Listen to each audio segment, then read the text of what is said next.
Heto na naman tayo guys magbigay ng reaction. Magandang araw po sa inyong lahat lalong-lalo na sa lahat ng Jamdith communities. Si Medeth ay isang taong simple at walang kaarte-arte sa buhay.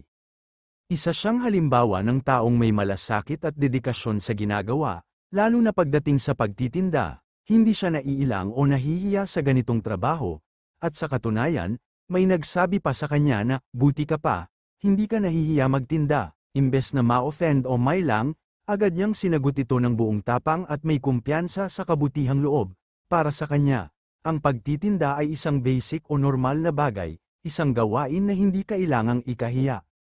Dagdag pa niya, napaka-blessed daw niya dahil pinaranas sa kanya ng kanyang ama ang ganitong uri ng pamumuhay, isang buhay na walang kaarte-arte, diretso sa trabaho, at marunong magpahalaga sa bawat sentimong kinikita. Para kay Medeth, ang simpleng buhay ay hindi lamang praktikal kundi makabuluhan din. Ang ganitong pagpapalaki ng kanyang daddy ay naging pundasyon ng kanyang pagkatao, isang taong grounded, may diskarte sa buhay, at walang bahid ng yabang sa kabila ng kanyang kakayahan.